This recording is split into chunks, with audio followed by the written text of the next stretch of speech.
donde como país debemos aprobar o rechazar la continuidad de una constitución hecha en dictadura, bajo las mayores violaciones de los derechos humanos. Pero no solo eso, también tenemos la disyuntiva de modificar los conceptos básicos de la justicia social. La desigualdad, quizá es uno de los temas más escuchados en nuestro país en los últimos años, y que se transformó en una detonante en el estallido social el pasado 18 de octubre. Todo lo recordamos. Pero también recordamos este concepto. No son 30 pesos, sino son 30 años de desigualdad. Borja, te quiero introducir más o menos los índices de Chile. Chile tiene un Gini de un 0,47%. Y según los últimos estudios, post pandemia, este índice se va a elevar. El ingreso per cápita es de $16.000 per cápita, un estado pequeño donde los ricos el porcentaje de los ricos se lo llevan algunos pocos de la sociedad. Han aumentado los sueldos por encima del promedio y los pobres siguen teniendo una brecha mucho más abismante con los ricos, entonces la desigualdad ha aumentado en los últimos años. Chile es un país miembro de los países miembros de la OCDE, pero lo que menos tiene es de OCDE. No lo podemos comparar con los países como Francia, Alemania o Inglaterra. Queremos una constitución socialdemócrata. Y es ahí que tenemos muchas preguntas que queremos hacerte. ¿Cómo evitar que el crecimiento de la desigualdad acabe con la democracia, como lo pones en tu título, uno de los títulos de tu libro? La desigualdad y el estancamiento de la forma de vida ha provocado insatisfacción a nivel mundial. ¿Es así que la globalización y la polarización de los mercados del trabajo son lo que genera la desigualdad? ¿Hacia eso tenemos que apuntar como sociedad? ¿Cuál es el estado de bienestar que debemos tener? ¿Hacia dónde debemos apuntar con esta nueva constitución? Y por último, te puedo hacer miles de preguntas, pero ¿podemos actualizar la agenda socialdemócrata mediante la adopción de políticas predistributivas? Bueno, te dejo a ti, que eres el sabio, el que escribiste este libro muy interesante, muy recomendable, y que nos puedas contestar todas estas preguntas que tenemos. Muchas gracias por acompañarnos. Muchas gracias, Paula. Bueno, voy a ver si soy capaz de poner... Lo estáis viendo todos, ¿verdad? ¿Podéis ver mi pantalla todos? Sí, ¿verdad? Vale. Y me escucháis bien, ¿verdad? Vale, gracias. Pues mira, no habíamos acordado ni las preguntas, ni cómo me ibas a presentar, ni nada, pero justo voy a hacer eso en la presentación. Voy a hablar de igualdad y lo que es lo mismo, voy a hablar de desigualdad, de cuándo entra el concepto de igualdad en la agenda política, porque hoy damos por hecho que la igualdad es uno de los valores prominentes en las democracias, pero esto por supuesto nunca, o sea, hasta épocas muy recientes no ha sido así. Y en la última parte de la presentación voy a hablar de esa actualización de la agenda socialdemócrata a través de políticas no solo redistributivas, ex post, sino también de políticas predistributivas, ex ante. A ver. Este es un esquema de la presentación para que podáis saber más o menos en cada momento en qué parte de la presentación me encuentro. Voy a hablar de mi libro, pero no voy a hablar solo de mi libro, voy a tratar de traer un poco al presente algunos de los argumentos y algunas de las ideas que presento en el libro. Y por tanto voy a empezar hablando de la socialdemocracia en contexto, luego esta idea de la igualdad como valor nuclear o valor mollar en torno al cual se articula la filosofía política socialdemócrata. Luego distinguiré entre dos formas de entender la igualdad que yo creo que son compatibles, pero que han dado lugar a muchas críticas, sobre todo en el contexto norteamericano, porque es verdad que hay dos agendas de la socialdemocracia o de la socialdemocracia igualitaria contemporáneas que en algunas políticas pueden entrar en conflicto. Y voy a terminar con algunos problemas de la concepción tradicional de hacer igualdad que han implicado muchas de las instituciones y las políticas públicas del estado del bienestar y cómo podríamos arreglar esto, cómo podríamos hacer igualdad de mejor forma mediante políticas predistributivas. bueno, el contexto, ¿no? Como veis en el gráfico que extraigo del último libro de Pippa Norris, probablemente la académica más citada en el ámbito de los populismos, no siempre hemos tenido un porcentaje de voto a partidos que podríamos considerar populistas, sobre todo populistas de extrema derecha, tan elevado. Es más, nunca en la historia los partidos populistas de derechas han concentrado tanto porcentaje de voto. Esto es un gráfico que engloba a los partidos europeos, pero por supuesto en otros contextos políticos ocurre exactamente lo mismo. España, hasta épocas muy recientes, hasta hace un par de años, era una excepción a ello, probablemente porque el Partido Popular tenía a estos votantes dentro de su seno, pero ahora ya no. Ahora están en Vox y cumple exactamente con el gráfico, porque Vox se ha estabilizado más o menos alrededor del 10% de voto. Ya sabéis que en algunos países como Francia, por ejemplo, es peor, son una alternativa de gobierno de verdad, pasando del 20% en el porcentaje de voto.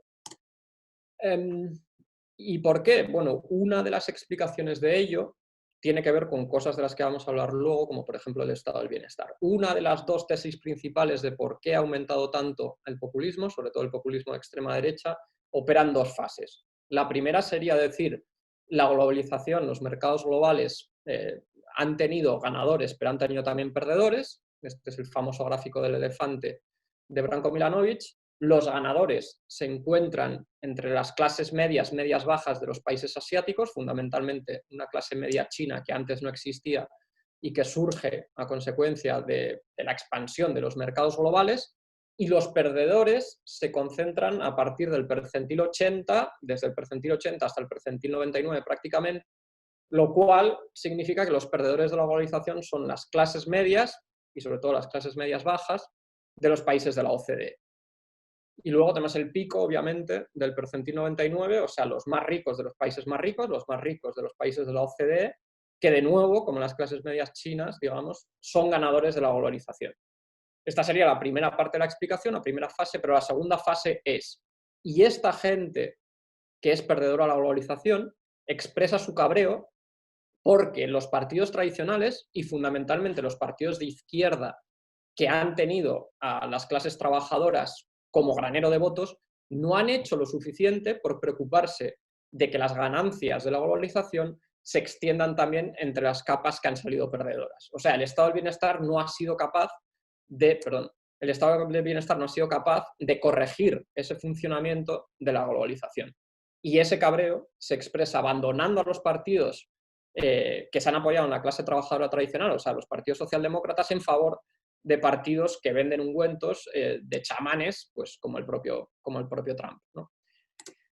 Frente a esto, pues lógicamente han surgido voces en la izquierda que han hecho de la agenda más socialdemócrata, que hace más el énfasis en la igualdad, el vector para volver a traer a esos votantes dentro de los partidos de izquierda, dentro de los partidos socialdemócratas.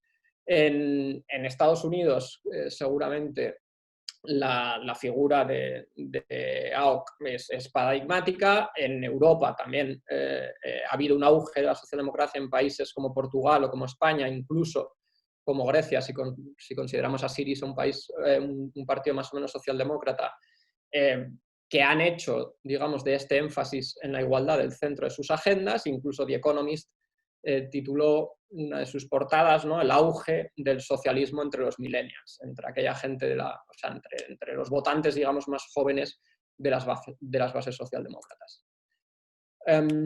Pero esto no ha sido siempre así.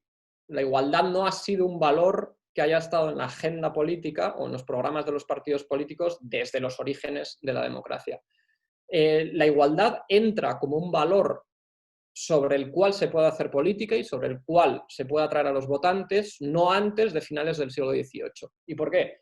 Bueno, pues como veis en el gráfico, porque durante los 50 años que van desde 1780 hasta 1830 prácticamente, se produce un desacople. Os voy a explicar el gráfico, no hace falta que le prestéis demasiada atención, si me escucháis yo os lo explico.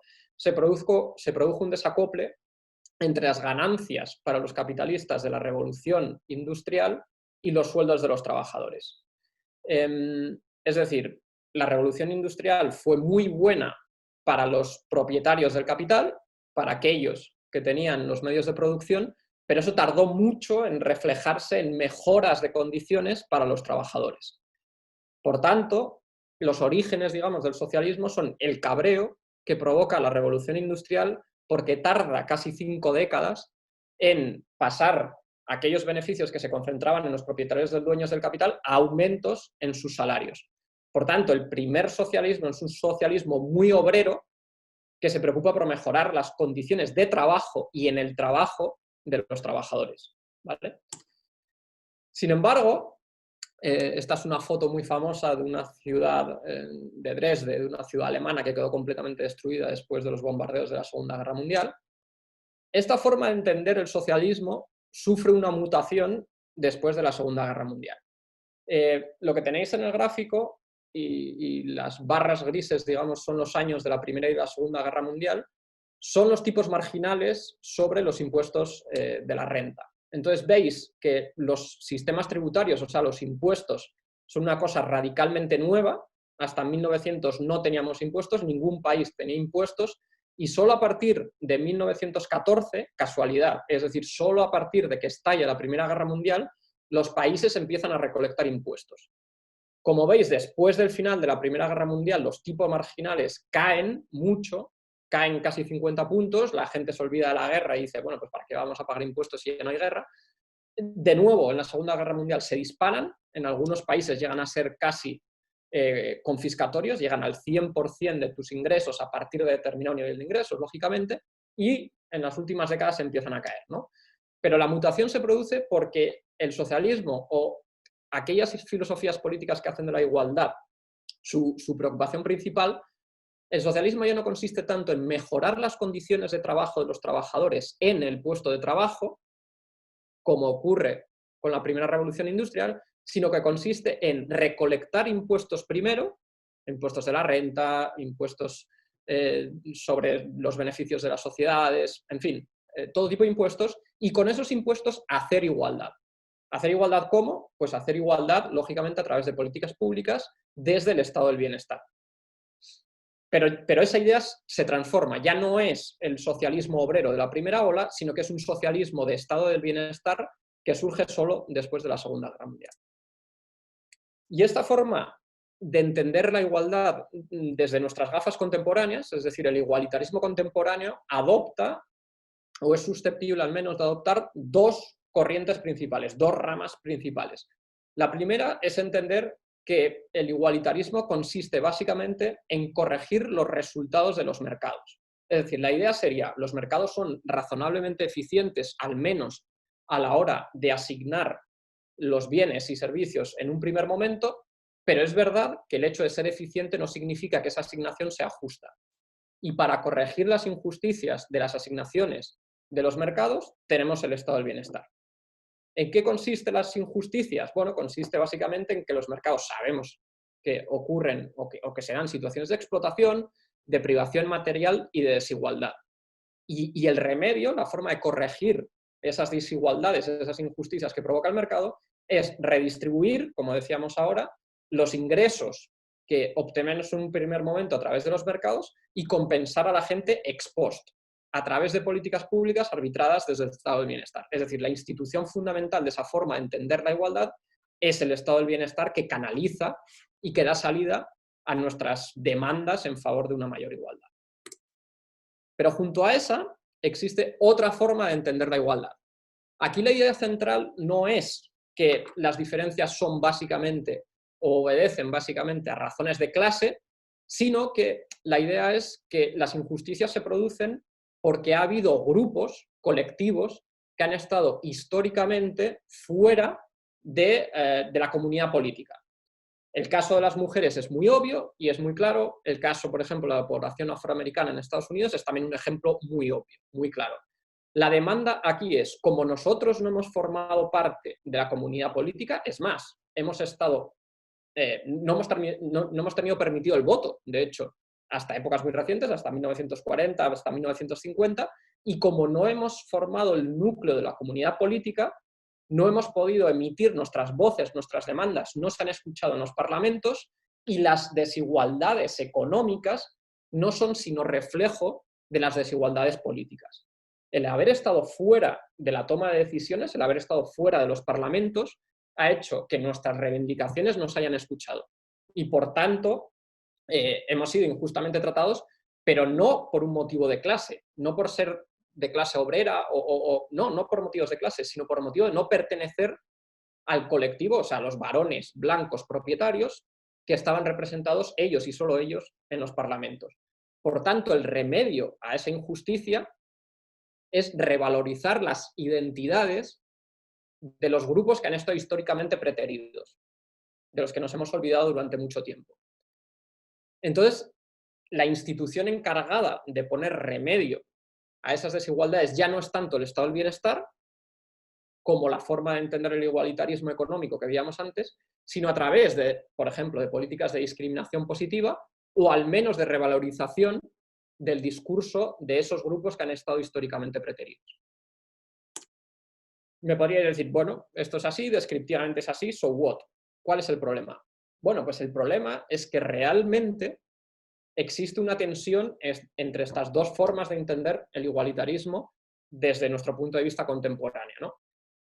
Porque uno, el que entiende las corrientes de filosofía política igualitarias desde el punto de vista material o económico, entiende que toda desigualdad ha de ser eliminada, ha de ser erradicada a través, por ejemplo, de la sanidad, de la educación, es decir, las clases medias bajas no han de ser o no tienen que continuar siendo desigualmente tratadas por su origen de clase, digamos, es decir, toda desigualdad que tiene su origen en la clase ha de ser eliminada, mientras que la otra forma de entender la igualdad, entendida como la revalorización de los grupos que han estado históricamente preteridos, dicen, no hay ninguna razón para eliminar esas diferencias, es más, algunas de esas diferencias tenemos buenas razones para que sean celebradas, no eliminadas.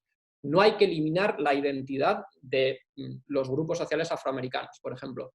No hay que asimilar a todos los inmigrantes a la cultura del país al que vienen. No hay que eliminar las diferencias entre hombres y mujeres por el hecho de que unos sean hombres y otros sean mujeres.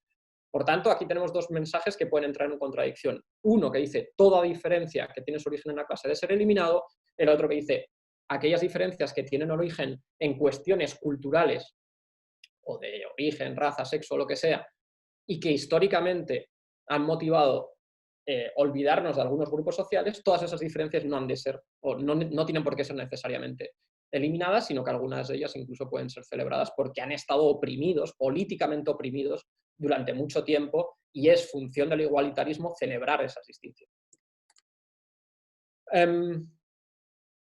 Y hasta ahora la presentación, pero bueno, yo como soy profesor de filosofía del derecho, hasta ahora ha dado por hecho, mi presentación decía que toda desigualdad, o que hay algo malo desde el punto de vista filosófico o ético en la desigualdad, pero esto no es nada obvio, ¿no? Y me gustaría decir un par de cosas sobre por qué algunas desigualdades al menos importan y deberían ser eliminadas. El argumento tradicional, al menos desde la publicación de la teoría de la justicia de Rawls en 1971, viene a decir que la forma más justa de organizar la estructura básica, o sea, las instituciones y las políticas básicas de una sociedad, es pensarla como si no supiéramos el lugar que vamos a tener dentro de esa sociedad.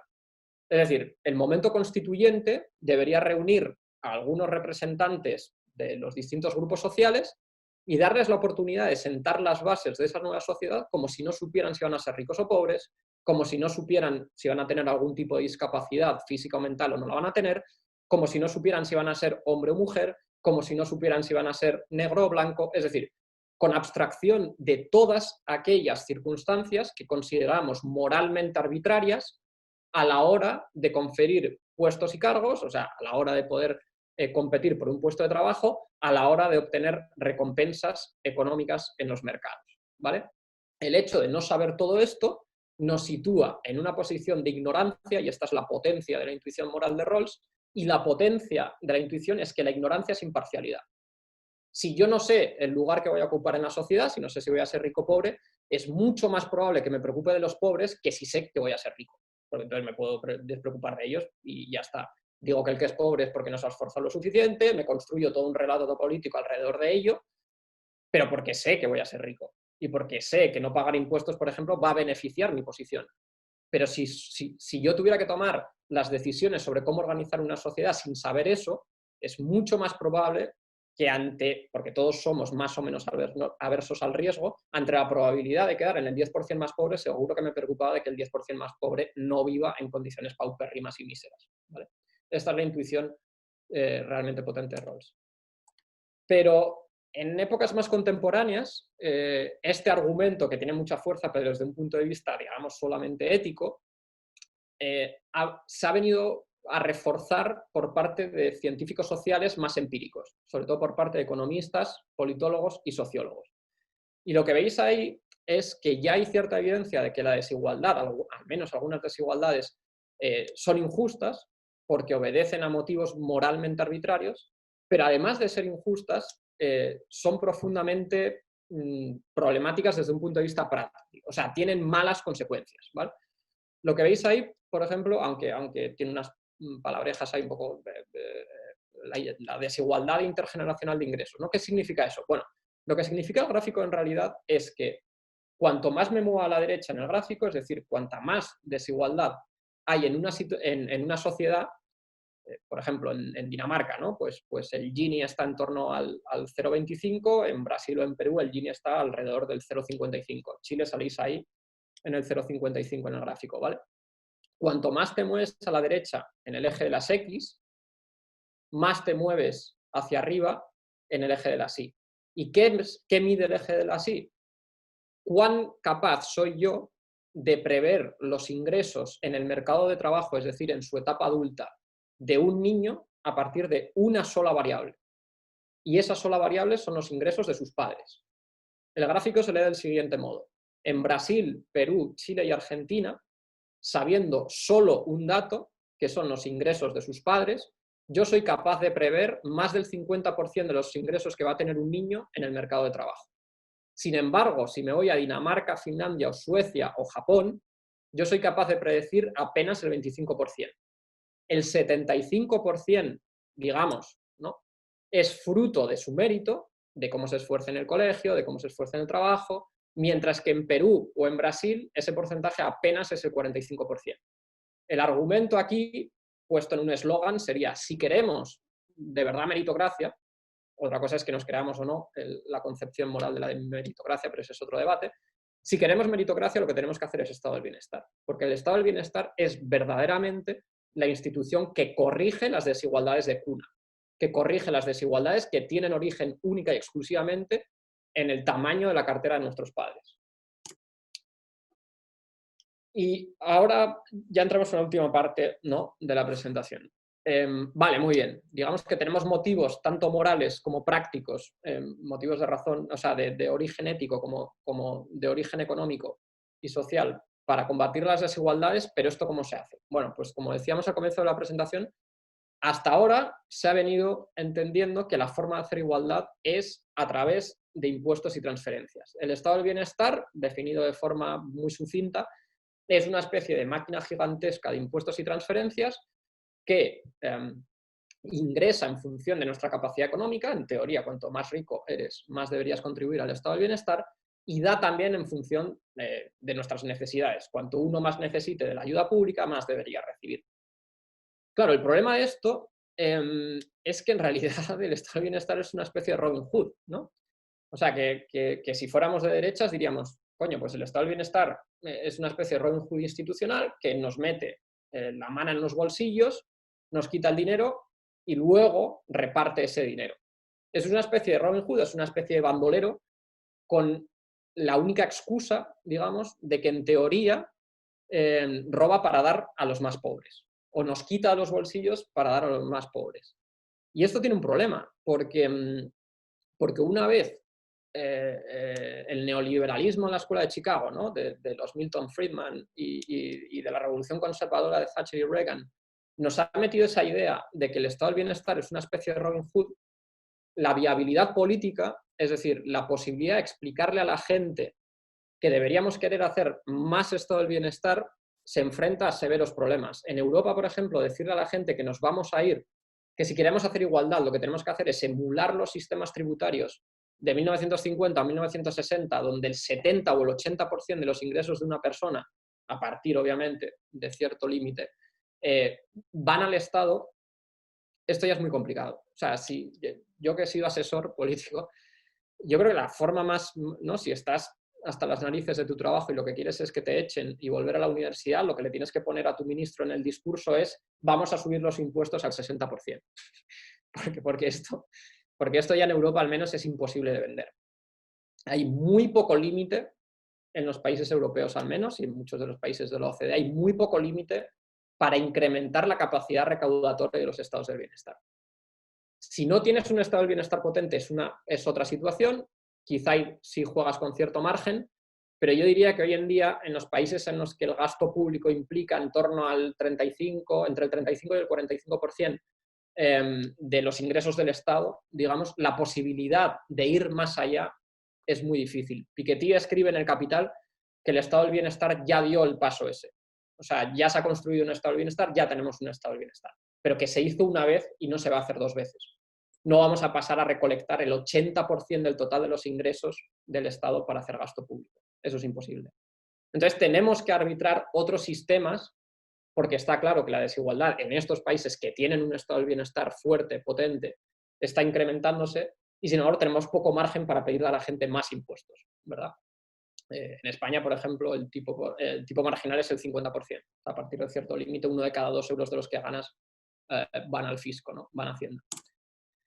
Entonces, ¿cómo podríamos hacer esa igualdad si no es a través de recolectar más impuestos? Bueno, pues la idea sería tratar de igualar no tanto al final del proceso, es decir, cuando uno ya es pobre de solemnidad, sino tratar de maximizar las oportunidades. ¿Y de qué dependen las oportunidades de una persona en la vida? Bueno, depende básicamente de tres cosas. De cuántos recursos internos tenga, es decir, de cómo de inteligente sea una persona, de cómo de bueno sea su carácter, incluso de cómo de agradable sea a la vista, de cómo de guapo sea. Ya sabéis que hay muchos papers empíricos que dicen que a la gente que es guapa le va mejor en el mercado de trabajo y una prima salarial positiva para la gente que es guapa, por lo visto.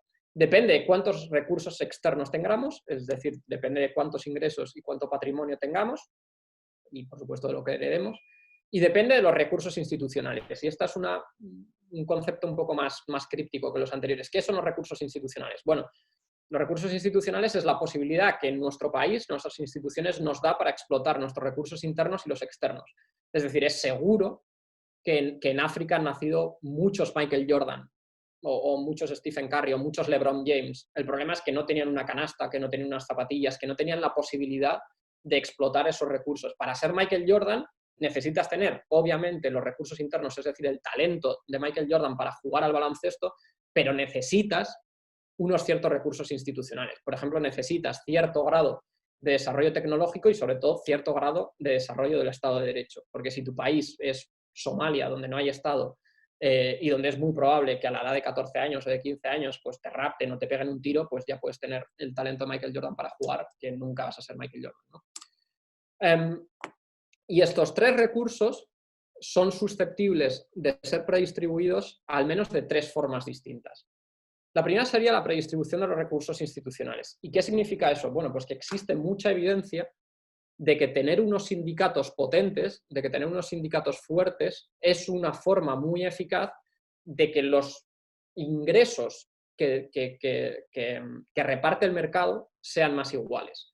¿Y por qué sabemos esto? Porque se han podido hacer estudios empíricos donde, por ejemplo, se cogía el caso de Suecia a finales de la década de los 60 y la Suecia de ahora. Bueno, y Suecia y muchísimos otros países.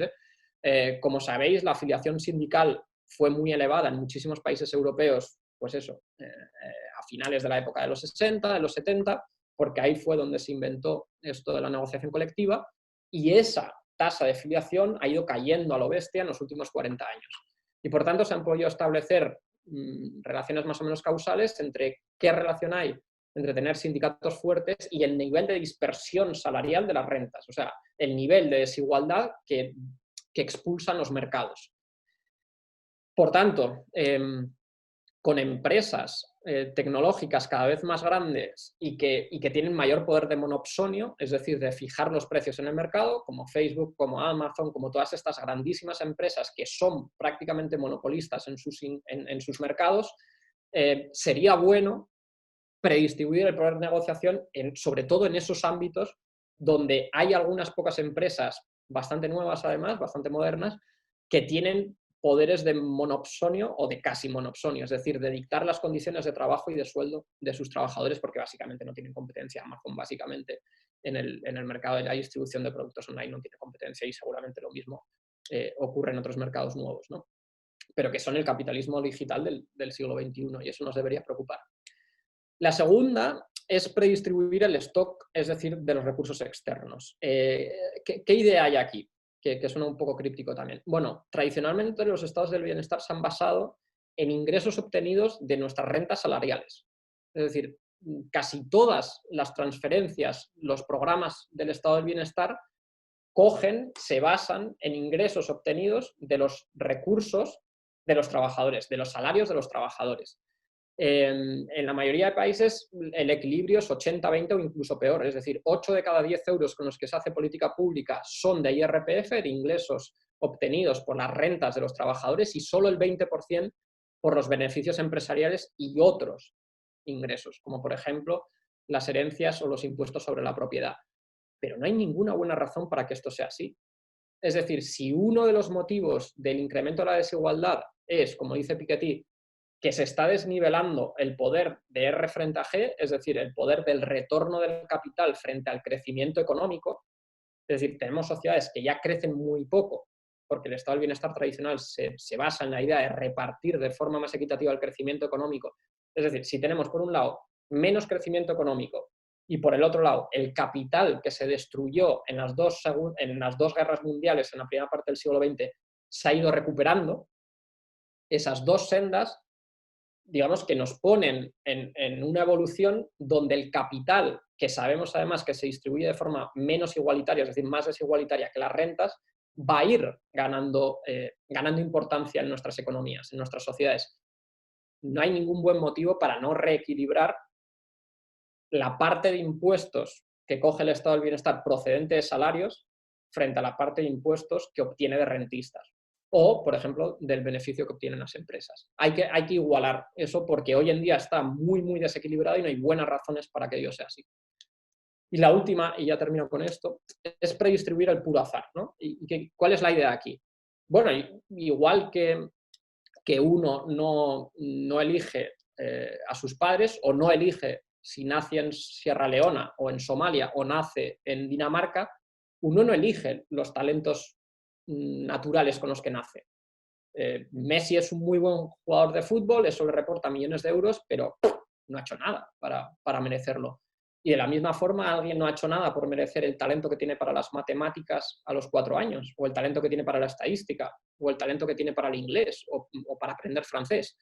Por tanto, una forma de igualar esos talentos naturales con los que nacemos, pero no nos merecemos en ningún sentido, porque nadie se merece ser un genio de las matemáticas a los 6 años, la idea aquí para igualar esos talentos es hacer educación temprana, porque además sabemos, hay un premio Nobel de Economía, James Heckman, que obtuvo el premio Nobel por eso, sabemos que las intervenciones en educación, cuanto antes se produzcan, más eficientes son. Es decir, el retorno de cada euro que invertimos aumenta a medida que lo vamos invirtiendo en etapas más tempranas de la educación. De forma que la educación 0-3, la que se hace con niños desde 0 hasta 3 años, es la más eficiente desde el punto de vista económico.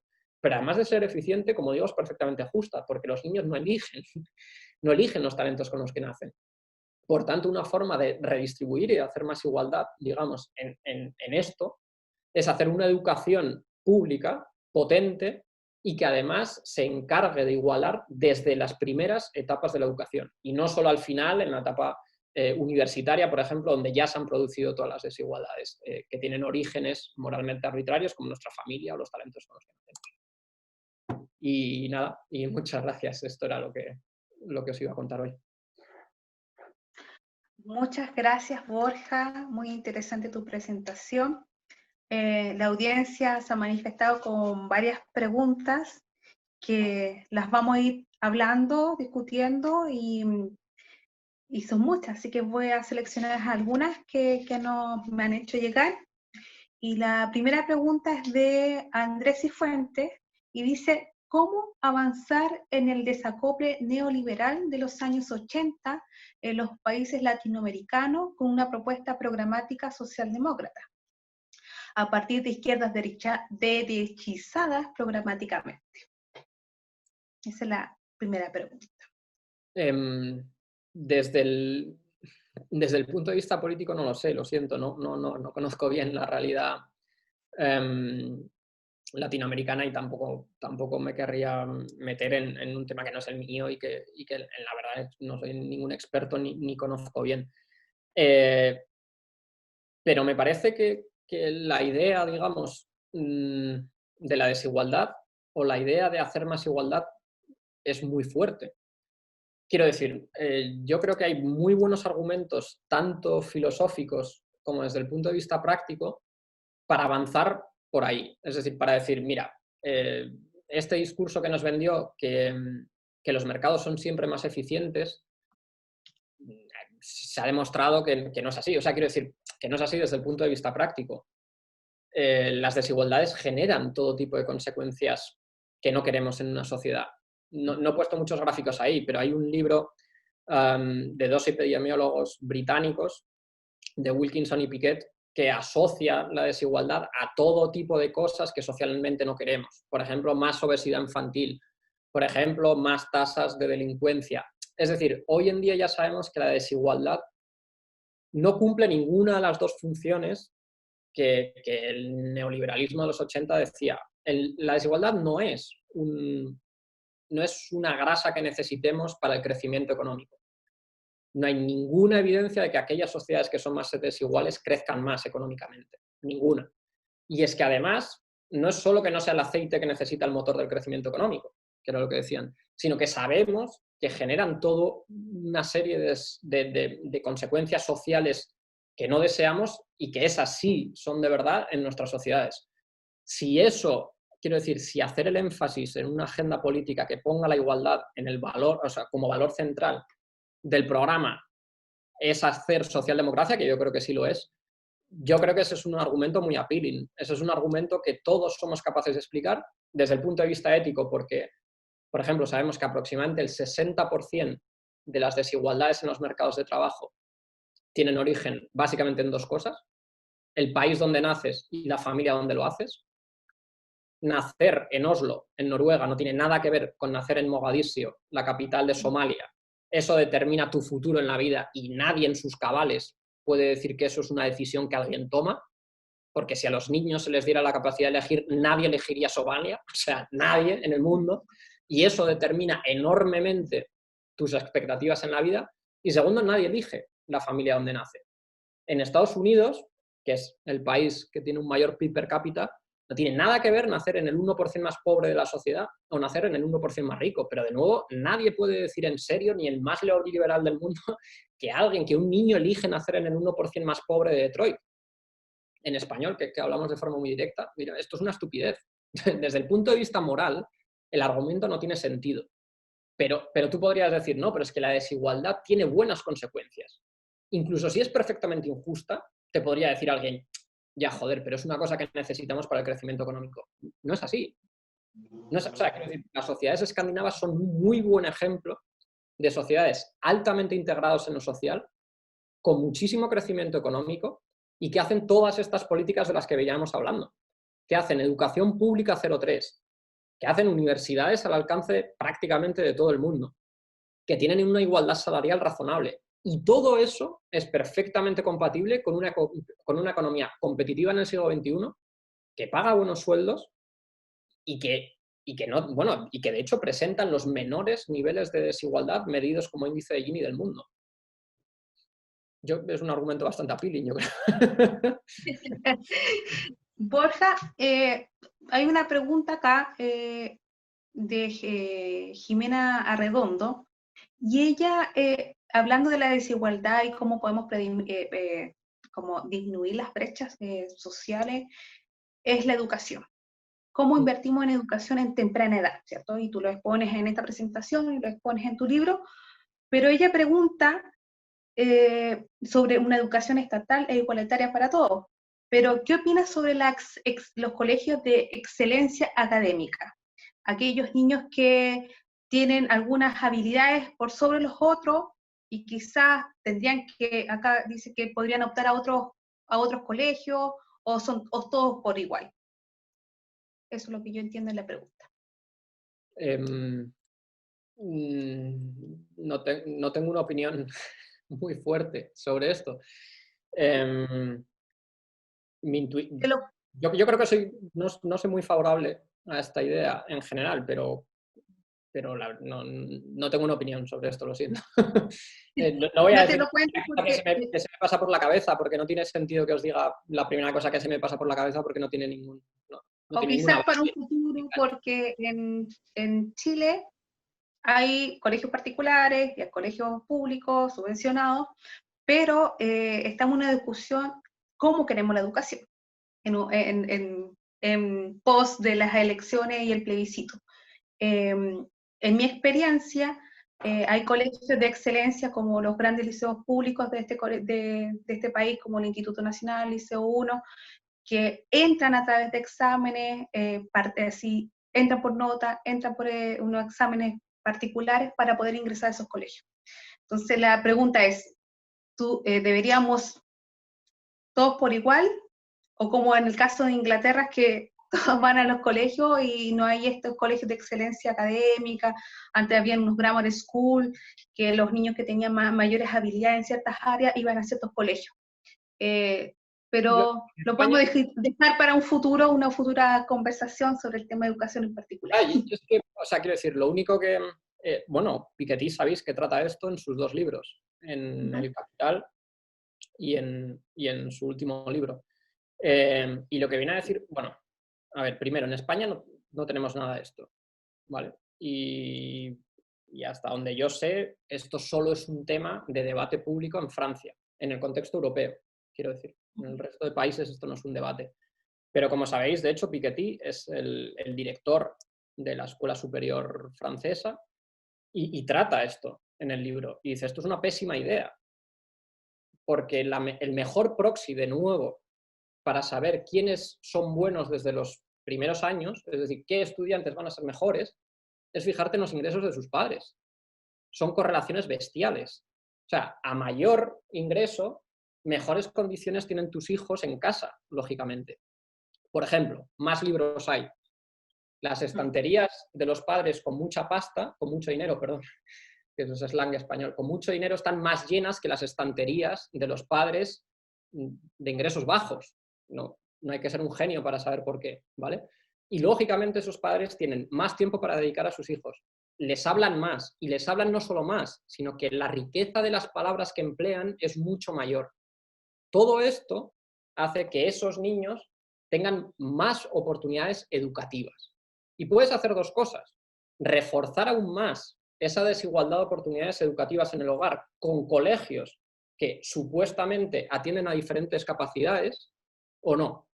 Es decir, si los niños ya tienen suficiente desigualdad en su casa, es decir, si las mochilas de los hijos de clase alta vienen llenas de libros y las mochilas de los niños de clase baja vienen llenas de problemas de todo tipo, de familias desestructuradas, bueno, en fin, de no recibir la suficiente atención en casa, un sistema como la Escuela Superior Normativa de París, de Francia, lo único que hace es exacerbar aún más las diferencias.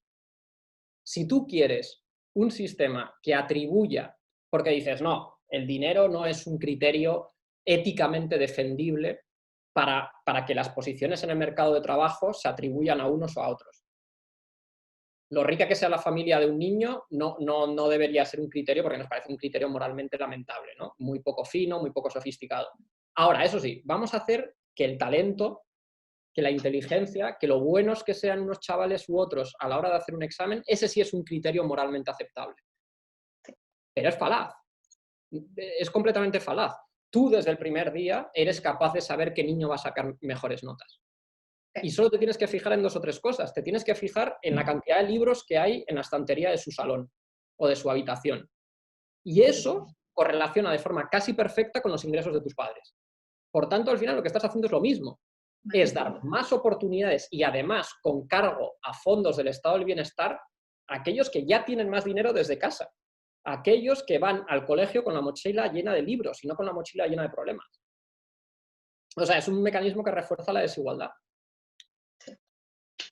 Totalmente de acuerdo. Pero con dinero público, que eso es lo grave. Porque si tienes mecanismos que refuerzan la desigualdad con dinero privado, pues bueno, pues dices, bueno, el Estado no va a entrar en todo. No va a entrar en decirle al dueño de una empresa quién va a ser el CEO de esa empresa.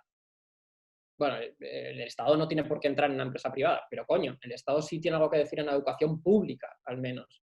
Y hacer distintos tracks dentro de la educación pública en función de exámenes en teoría objetivos y no sé qué y tal y cual, a mí me parece un desastre. A mí me parece un mecanismo que viene a reforzar la desigualdad.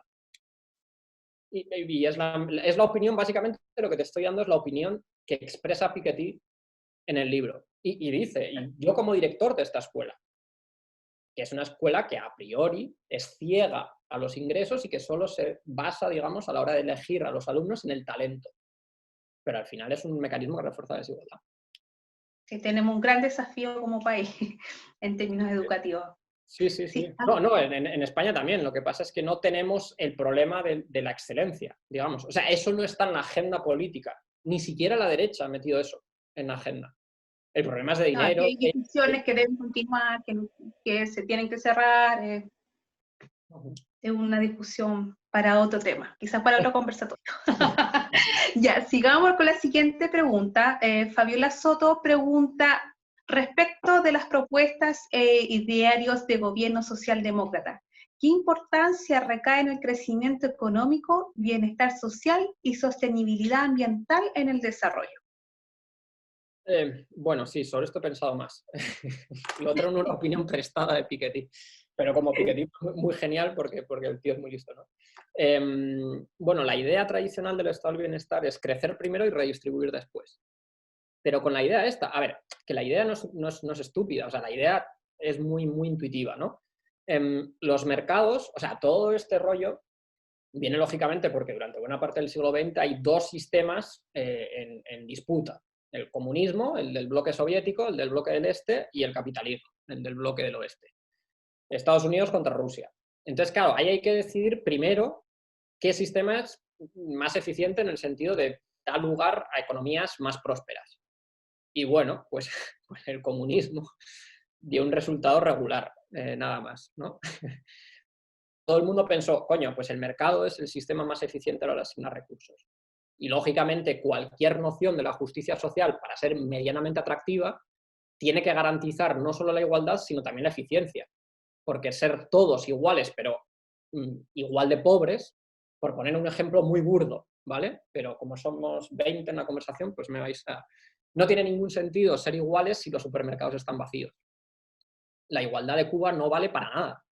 Porque si tenemos un índice de Gini de 17, pero resulta que en los supermercados no hay ni pasta de dientes, ni pasta dentrífica, pues no sé para qué coño vale la igualdad. Es un ideal de justicia. Ser todos igual de pobres es un ideal de justicia estúpido. No tiene ningún sentido perseguir ese tipo de ideal. Y la teoría de la justicia Rawls precisamente es el esfuerzo más sofisticado en el campo de la filosofía política contemporánea para hacer una teoría de la justicia social que tenga dos ingredientes, y dos ingredientes fundamentales, la eficiencia y la igualdad. Los mercados, lo que decía, ¿no?, son la herramienta, la institución que nos asegura cierta eficiencia. Entonces, durante muchos años, la idea de la socialdemocracia, la justicia social socialdemócrata, era dejar funcionar a los mercados primero, porque el socialismo real de un politburó que toma las decisiones de asignación de usted tiene que construir 1000 tornillos, usted 2000 tanques, usted 3000 motores de Volkswagen, es la receta perfecta para la pobreza absoluta. ¿Vale? Como ha demostrado la URSS, China y tal y no sé qué. El problema es que el capitalismo se quedó sin una alternativa viable. Y entonces el mercados primero y redistribuir después básicamente se transformó en solo mercados primero. Una preeminencia absoluta del mercado en las teorías de la justicia, incluso socialdemócratas, como la de Ronald Dworkin, porque la alternativa era el desastre, porque la alternativa era la Rusia comunista, ¿vale? Pero con el tiempo, yo creo que lo que nos hemos ido dando cuenta es de que no se trata de elegir entre el sistema soviético y el sistema de mercados libérrimos donde el estado del bienestar es solo una especie de policía que te deja pasar o no te deja pasar, sino que hacer igualdad, lógicamente con mercados, o sea, un socialismo de mercado, es seguramente un gris que es muchísimo más atractivo que la planificación central soviética o que los mercados libérrimos sin ningún tipo de control democrático del, bueno, si quieres, de la caricatura del sistema norteamericano, ¿vale?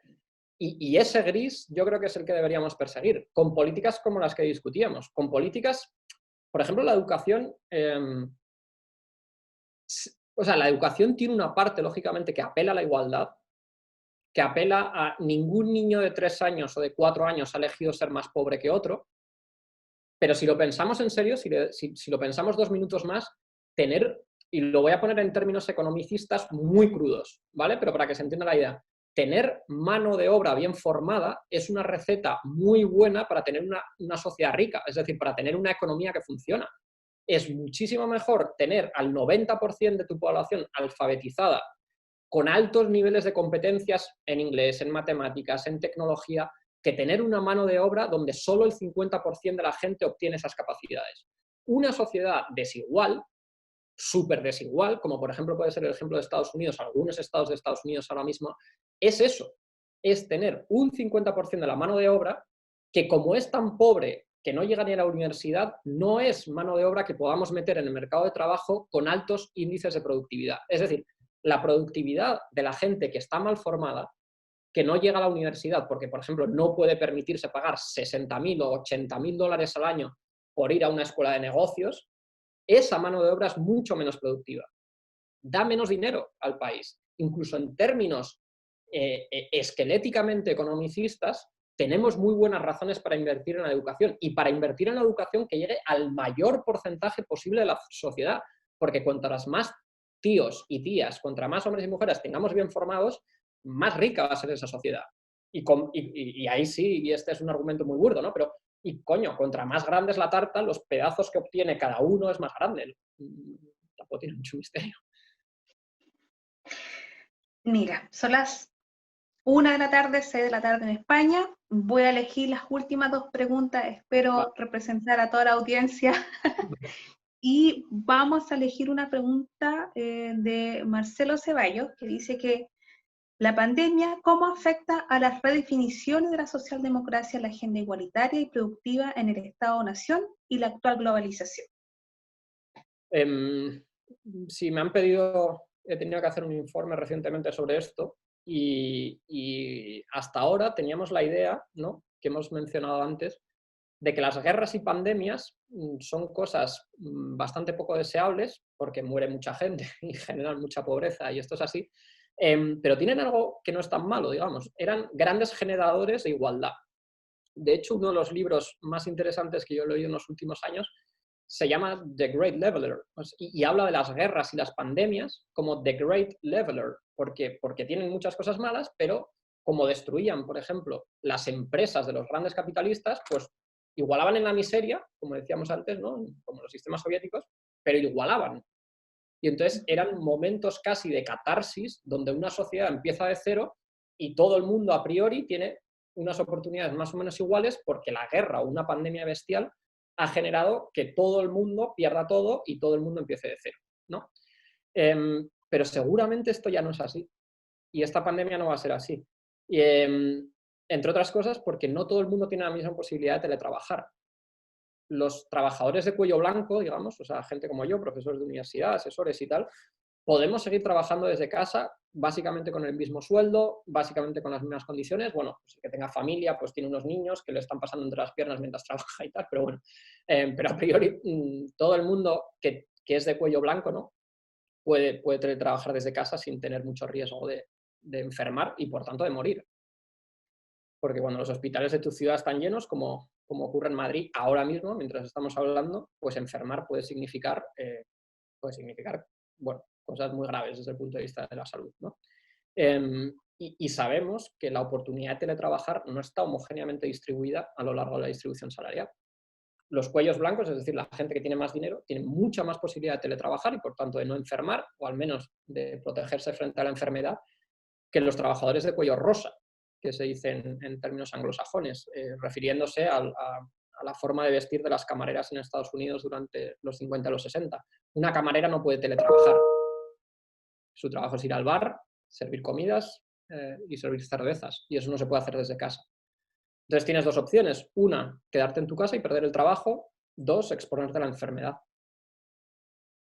Como decíamos antes, los niños que se queden en su casa, las escuelas son igualadores sociales salvajes. Porque cuanto más capital social y cultural tienes en casa, más capital social llevas al colegio. Pero en el colegio, a priori, todo el mundo recibe el mismo trato. El de clase alta y el de clase baja. Al menos es así en los sistemas públicos. Cuando no puedes ir al colegio porque ha cerrado el colegio, los niños que en casa tienen muchos libros y muchos ordenadores y muchas tablets y muchos iPhones y sus padres les pueden ayudar con los deberes, les pueden ayudar porque saben inglés, les pueden ayudar porque saben matemáticas, obtienen refuerzos en casa que los niños de clase baja no obtienen. Por tanto, cuanto más tiempo están cerrados los colegios, más se refuerzan los mecanismos de redistribución de no redistribución, mejor dicho, que son las familias en ausencia de colegios públicos. Sabemos que otro de los efectos de la pandemia, al teletrabajar y al tener los niños en casa, es que las mujeres, por ejemplo, en la academia, dejan de enviar papers a las revistas científicas. Y esto parece una anécdota, pero no es en absoluto una anécdota, no es una tontería, no es una estupidez. Significa que en la academia los hombres seguimos enviando papers y artículos a las revistas porque dejamos el trabajo doméstico en manos de las mujeres. Y eso pasa en países a priori que son los mejores del mundo para nacer siendo mujer, como España, que es uno de los 5 países mejores del mundo, de acuerdo con el ranking de la OCDE, para ser mujer. O pasa en Noruega, que es el número 1, o pasa en todos los países del mundo. La editora de la British Journal of Political Science publicó un editorial donde decía: es la primera vez en mi vida, que en no sé qué periodo de tiempo, 2 meses o 3 meses, no recibo un artículo para someterlo a evaluación de una académica mujer. Y casualidad, era el periodo de los lockdowns en Europa. Pues la pandemia va a generar todo este tipo, o sea, va a hacer que las desigualdades que ya lo son, empeoren. Va a hacer que esas cicatrices que dejan las desigualdades en las trayectorias vitales de las personas se agraven. Porque si tú ya tienes tu plaza en la universidad, pues no ser capaz de publicar al ritmo que publicabas antes no es un problema. Pero si necesitas 2 o 3 artículos de Q1 para tener tu primer trabajo en la universidad, no ser capaz de hacerlo porque tienes un niño pequeño, igual significa perder ese tren, perder el tren de las oportunidades de ser académico en tu vida. Y eso es muy grave, y eso es una cicatriz que perdura y que en los niños pequeños va a perdurar, porque sabemos que los meses de lockdown con colegios cerrados son meses importantísimos en la educación de estos niños, y cuanto más pequeños, más. Así es, y yo tengo una niña pequeña y te entiendo absolutamente. Sí. Bueno, la última pregunta es de Cristian Cepeda y dice así: en el origen del tema de desigualdad en los ingresos, podríamos decir de que ella es intrínsecamente mala, ya que reproduce otras desigualdades. Por otro lado, podríamos decir que ciertos niveles de desigualdad es positivo porque dinamizaría los rendimientos productivos, produciendo un círculo virtuoso de movilidad social. Nuestras políticas, entonces, ¿hacia dónde deben apuntar en términos teóricos? ¿Hacia la eliminación de la desigualdad o hacia caminar a una igualdad solo de ciertos bienes y servicios que podemos catalogar como básicos para el ser humano? Esta pregunta es buenísima. No digo que las otras no lo fueran. esta pregunta es muy, muy buena. Es verdad que es un poco redundante, ¿no? Y yo cuando publiqué mi tesis, por ejemplo, dudé entre poner todo el rato desigualdades injustas o desigualdades justas, ¿no? Y al final pones desigualdades por no repetir todo el rato desigualdades injustas, desigualdades injustas, desigualdades injustas. Pero es verdad que desde el punto de vista normativo, teórico, solo deberíamos oponernos a aquellas desigualdades que son injustas, o sea, aquellas desigualdades que tienen sus orígenes en razones moralmente arbitrarias, desde el punto de vista moral. Y esta es la intuición no sé si Cristian Cepeda es académico, ¿no? Y se dedica a la filosofía política, pero yo voy a responder como si todos fuéramos académicos hiciéramos filosofía política normativa, ¿vale? Y si es una respuesta snob o una respuesta demasiado academicista, pues bueno, esta es mi turno de respuesta snob, ¿vale? El igualitarismo de la suerte, el lack egalitarianism, apela precisamente a esa intuición.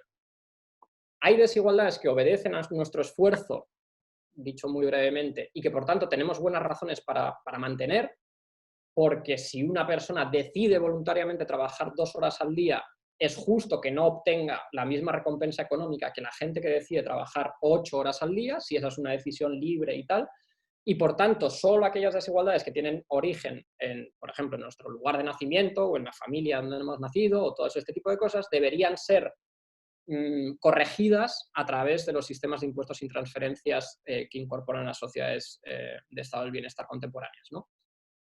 El problema es que el papel lo soporta todo. Yo estoy muy de acuerdo con esa idea de Dworkin, pero en la práctica es inviable. En la práctica no tenemos, no sé cómo llamar al invento ese, ¿no?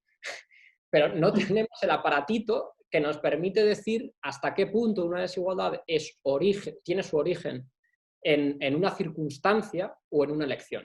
En una circunstancia, entendida por circunstancia, en una cosa que no hemos elegido y que por tanto es moralmente arbitraria, o en razones de este tipo, ¿no? Gente que decide que solo va a ofertar 10 horas de mano de obra al mes en lugar de ofertar las 40 o las 50 que son normales, ¿no?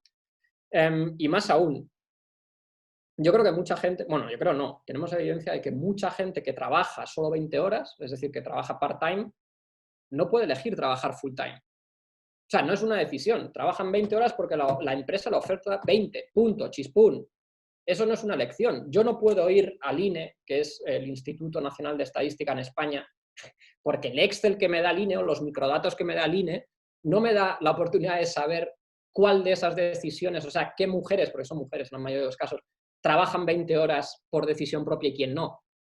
Porque la empresa solo le oferta 20 horas y ya está. Porque además no trabaja 20 horas, trabaja 30, como todo el mundo sabe, pero bueno, da igual. Pero le paga la mitad del sueldo, no le paga 30 horas, le paga 20, ¿vale?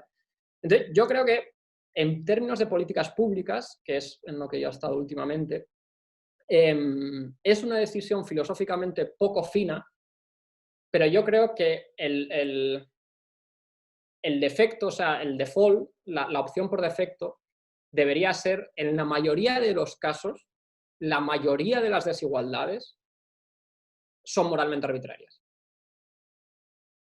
Se deben a que la gente no ha tenido las mismas oportunidades educativas en un comienzo y luego han tenido buena o mala suerte en el mercado de trabajo. Han estado en el momento oportuno. Por ejemplo, sabemos que las trayectorias laborales de la gente que nace en boom económico, o sea, que entra en el mercado de trabajo antes de la crisis de 2008, se mantienen a lo largo de la vida. Tú entraste en una empresa en 2003 y dices, joder, qué suerte he tenido, porque pillé un trabajo bueno y luego llega la crisis, pero a mí no me echan. Sobre todo en mercados laborales con legislaciones más o menos rígidas, como es el caso de España, ¿no? Si tú entraste en un momento y cogiste, pillaste, ¿no? Decimos en español, pillaste un buen trabajo, de ahí es ya difícil que te echen, porque, hostia, pues no contratarán a más gente, o la gente a la que contratan luego será en condiciones más precarias y tal, pero como tú has empezado a hacer un trabajo que la empresa más o menos necesita, tú lo vas a conservar. Ahora, si entras en un momento de crisis, y lo voy a decir de forma muy sofisticada, estás jodido, porque esa precariedad con la que accedes al mercado de trabajo luego se mantiene más o menos a lo largo de la vida. Es verdad que luego puedes tener suerte y que salga un empleo bien pagado, con una jornada estable y tal, pero el mero hecho de entrar en una circunstancia de boom o en una circunstancia de crisis tiene efectos a lo largo de toda tu vida laboral. Y lógicamente, igual que lo de Somalia y Noruega y tal, nadie elige entrar en una circunstancia de crisis. O sea, yo no lo elegí. Yo entré en el mercado de trabajo en 2011 en España y estaba bastante mal la cosa. Yo tuve suerte porque se jubiló un tío de mi departamento, así hablando claro. Pero fue azar. Si no se llega a jubilar ese tío, yo no hubiera entrado a la universidad. Una parte de mi trabajo se debe a que gané el premio extraordinario con la tesis y no sé qué, y bla, bla, bla, bla, muy bien. Otra parte se debe a que tuve suerte y hubo una jubilación en ese momento en la cual yo dije, hostia, yo estoy aquí, si me contratáis os lo agradezco mucho. Pero si no se llega a jubilar ese tío, tú eres premio extraordinario y eres 1000 cosas en la vida, pero estarías en precario y tendrías unas condiciones de trabajo muy malas y seguramente sin haber tenido esa posición en la universidad, luego no me hubieran llamado para trabajar como asesor en el ministerio y ya entras en una bola que esa sí es virtuosa, pero se debe al puro azar. Y ya termino con esto. Y Piketty tiene un paper precioso, el único no, pero un paper de Piketty que es más teórico, digamos, que empírico, que últimamente el trabajo de Piketty ya ha ido hacia lo empírico duro, ¿no? En el que construye un modelo donde la gente igualitaria, ¿no?, es aquella que cree que la suerte prevalece sobre el esfuerzo en el éxito que ha tenido en su vida, y la gente menos igualitaria, o sea, la gente de izquierdas, hablando claro, es aquella gente que piensa en el fondo que lo bien que le va en la vida se debe más a la suerte que al talento, y la gente que tiende a ser de derechas es gente que tiende a pensar que su esfuerzo tiene más peso que la suerte en lo bien o mal que le ha ido en la vida. Y yo creo que este es un buen resumen. Yo, como sabéis, estoy muy de acuerdo con Piketty en todo lo que dice, y en esto también. Creo que hay mucho de eso. Lo vamos a poner dentro de los libros recomendados en nuestro Instagram. Quiero usar un poquito la última pregunta, que es de Víctor Flores, que dice así: ¿qué rol le cabe al 1% más rico en la construcción de un estado de bienestar? ¿Puede imponérsele solo a través de las mayorías electorales? Sí, esta es una buena pregunta también. Es verdad que el discurso sobre la desigualdad está muy contaminado por el rollo del 1% por Estados Unidos. Como muy buena parte de la economía se hace en los departamentos de económicas de Stanford, de MIT, de Harvard y tal. Y allí es verdad que el 1% importa mucho sobre el total de la desigualdad agregada, digamos, de la sociedad de Estados Unidos. Nos hemos fijado mucho en eso. Pero en los países europeos al menos, o sea, ese 1% es muchísimo más rico, pero su importancia sobre la distribución, sobre la desigualdad agregada, no es tan grande, ¿no? Y además, y enlazando con lo que decía en la presentación, yo creo que ese discurso de freír a impuestos, así por decirlo también de forma sofisticada, ¿no?, de freír a impuestos al 1% para hacer estado del bienestar con eso, bueno, incluso si el 1% tuviera muchísima pasta, tiene un problema, y es esa noción de Robin Hood, ¿no? En realidad le estoy metiendo mis manos en el bolsillo al 1%, lo que pasa es que tengo la excusa, en términos jurídicos, diríamos, ¿no?, bueno, que sí, que es un delito, pero tiene, digamos, como la justificación de que lo estoy haciendo en aras al bien común, en aras al interés general. Entonces es un robo, pero menos, porque lo estoy haciendo por buenas razones, por buenos motivos. En realidad yo creo que es mejor idea apelar a las clases medias.